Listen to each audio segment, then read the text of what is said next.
Marilla, walking home one late April evening from an aid meeting, realized that the winter was over and gone with the thrill of delight that spring never fails to bring to the oldest and saddest as well as to the youngest and merriest. Marilla was not given to subjective analysis of her thoughts and feelings. She probably imagined that she was thinking about the aides and their missionary box and the new carpet for the vestry room, but under these reflections was a harmonious consciousness of red fields smoking into pale purply mists in the declining sun, of long, sharp-pointed fir shadows falling over the meadow beyond the brook, of still, crimson-budded maples around a mirror-like wood pool, of awakening in the world and a stir of hidden pulses under the gray sod. The spring was abroad in the land and Marilla's sober, middle-aged step was lighter and swifter because of its deep, primal gladness. Her eyes dwelt affectionately on Green Gables, peering through its network of trees and reflecting the sunlight back from its windows in several little coruscations of glory. Marilla, as she picked her steps along the damp lane, thought that it was really a satisfaction to know that she was going home to a briskly snapping wood fire and a table nicely spread for tea, instead of to the cold comfort of old aid meeting evenings before and had come to Green Gables. Consequently, when Marilla entered her kitchen and found the fire black out, with no sign of an anywhere, she felt justly disappointed and irritated. She had told Anne to be sure and have tea ready at 5 o'clock, but now she must hurry to take off her second-best dress and prepare the meal herself against Matthew's return from plowing.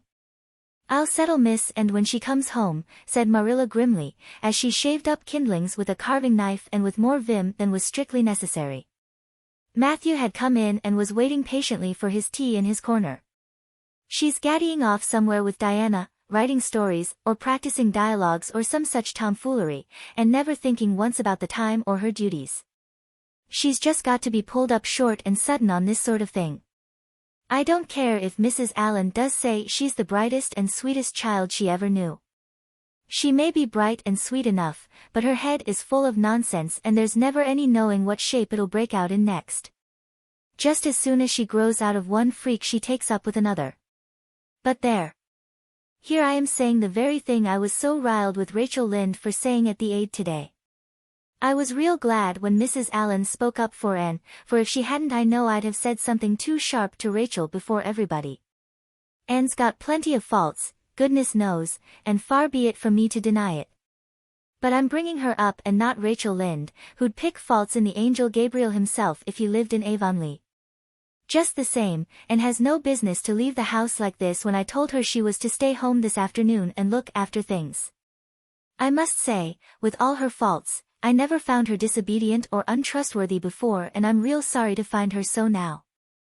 "Well now, I dunno," said Matthew, who, being patient and wise and, above all, hungry, had deemed it best to let Marilla talk her wrath out unhindered, having learned by experience that she got through with whatever work was on hand much quicker if not delayed by untimely argument. "Perhaps you're judging her too hasty, Marilla. Don't call her untrustworthy until you're sure she has disobeyed you. Meb, it can all be explained, and's a great hand at explaining." "She's not here when I told her to stay," retorted Marilla. "I reckon she'll find it hard to explain that to my satisfaction. Of course I knew you'd take her part, Matthew. But I'm bringing her up, not you." It was dark when supper was ready, and still no sign of Anne, coming hurriedly over the log bridge or up Lover's Lane, breathless and repentant with a sense of neglected duties. Marilla washed and put away the dishes grimly. Then, wanting a candle to light her way down the cellar, she went up to the east gable for the one that generally stood on Anne's table. Lighting it, she turned around to see Anne herself lying on the bed, face downward among the pillows. "Mercy on us," said astonished Marilla, "have you been asleep, Anne?" "No," was the muffled reply. "Are you sick then?" demanded Marilla anxiously, going over to the bed. Anne cowered deeper into her pillows as if desirous of hiding herself forever from mortal eyes. "No. But please, Marilla, go away and don't look at me. I'm in the depths of despair and I don't care who gets head in class or writes the best composition or sings in the Sunday school choir anymore. Little things like that are of no importance now because I don't suppose I'll ever be able to go anywhere again. My career is closed. Please, Marilla, go away and don't look at me." Did anyone ever hear the like? The mystified Marilla wanted to know. "And surely, whatever is the matter with you? What have you done?" Get right up this minute and tell me. This minute, I say. There now, what is it? And had slid to the floor in despairing obedience. Look at my hair, Marilla, she whispered. Accordingly, Marilla lifted her candle and looked scrutinizingly at Anne's hair, flowing in heavy masses down her back. It certainly had a very strange appearance. And Shirley, what have you done to your hair? Why, it's green. Green it might be called, if it were any earthly color, a queer, dull, bronzy green, with streaks here and there of the original red to heighten the ghastly effect. Never in all her life had Marilla seen anything so grotesque as Anne's hair at that moment. But I didn't mean to dye it green, Marilla protested and dejectedly. If I was wicked, I meant to be wicked to some purpose. He said it would turn my hair a beautiful raven black. He positively assured me that it would. How could I doubt his word, Marilla? I know what it feels like to have your word doubted. And Mrs. Allen says we should never suspect anyone of not telling us the truth unless we have proof that they're not. I have proof now. Green hair is proof enough for anybody. But I hadn't then, and I believed every word he said implicitly. Who said? Who are you talking about? The peddler that was here this afternoon. I bought the dye from him. And Shirley, how often have I told you never to let one of those Italians in the house? I don't believe in encouraging them to come around at all. Oh, I didn't let him in the house.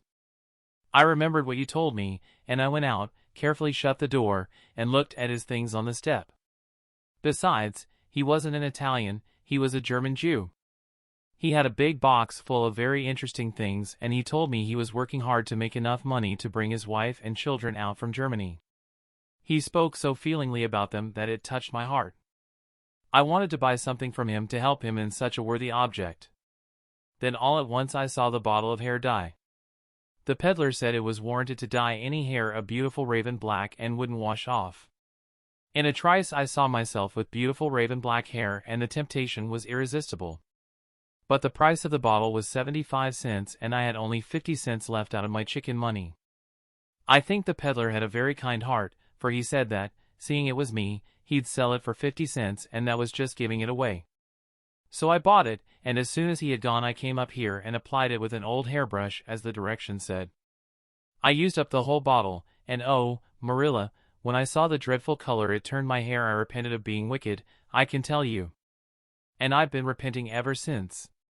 Well, I hope you'll repent to good purpose, said Marilla severely, and that you've got your eyes open to where your vanity has led you, and goodness knows what's to be done.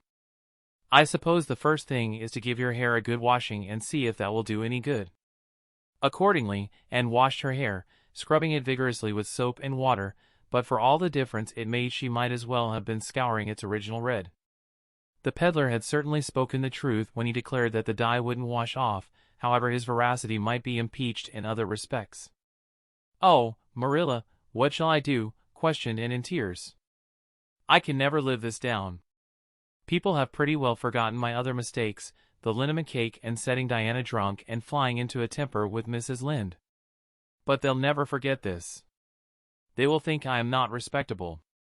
Oh, Marilla, what a tangled web we weave when first we practice to deceive. That is poetry, but it is true. And oh, how Josie Pye will laugh. Marilla, I cannot face Josie Pye. I am the unhappiest girl in Prince Edward Island. Anne's unhappiness continued for a week. During that time she went nowhere and shampooed her hair every day. Diana alone of outsiders knew the fatal secret, but she promised solemnly never to tell, and it may be stated here and now that she kept her word. At the end of the week Marilla said decidedly, "It's no use, Anne. That is fast dye if ever there was any. Your hair must be cut off, there is no other way. You can't go out with it looking like that." Anne's lips quivered, but she realized the bitter truth of Marilla's remarks. With a dismal sigh she went for the scissors. "Please cut it off at once, Marilla, and have it over. Oh, I feel that my heart is broken. This is such an unromantic affliction. The girls in books lose their hair in fevers or sell it to get money for some good deed, and I'm sure I wouldn't mind losing my hair in some such fashion half so much. But there is nothing comforting in having your hair cut off because you've dyed it a dreadful color, is there? I'm going to weep all the time you're cutting it off, if it won't interfere. It seemed such a tragic thing. And wept then, but later on, when she went upstairs and looked in the glass, she was calm with despair. Marilla had done her work thoroughly, and it had been necessary to shingle the hair as closely as possible. The result was not becoming, to state the case as mildly as may be. And promptly turned her glass to the wall. I'll never, never look at myself again until my hair grows, she exclaimed passionately. Then she suddenly righted the glass. Yes, I will, too. I'd do penance for being wicked that way. I'll look at myself every time I come to my room and see how ugly I am. And I won't try to imagine it away either. I never thought I was vain about my hair, of all things, but now I know I was, in spite of its being red, because it was so long and thick and curly. I expect something will happen to my nose next. Anne's clipped head made a sensation in school on the following Monday, but to her relief nobody guessed the real reason for it, not even Josie Pye, who, however, did not fail to inform Anne that she looked like a perfect scarecrow. I didn't say anything when Josie said that to me, and confided that evening to Marilla, who was lying on the sofa after one of her headaches, because I thought it was part of my punishment and I ought to bear it patiently. It's hard to be told you look like a scarecrow, and I wanted to say something back. But I didn't. I just swept her one scornful look and then I forgave her. It makes you feel very virtuous when you forgive people, doesn't it? I mean to devote all my energies to being good after this, and I shall never try to be beautiful again. Of course it's better to be good. I know it is, but it's sometimes so hard to believe a thing even when you know it. I do really want to be good, Marilla, like you and Mrs. Allen and Miss Stacy, and grow up to be a credit to you. Diana says when my hair begins to grow to tie a black velvet ribbon around my head with a bow at one side. She says she thinks it will be very becoming. I will call it a snood, that sounds so romantic. But am I talking too much, Marilla? Does it hurt your head? My head is better now. It was terrible bad this afternoon, though. These headaches of mine are getting worse and worse. I'll have to see a doctor about them. As for your chatter, I don't know that I mind it, I've got so used to it. Which was Marilla's way of saying that she liked to hear it.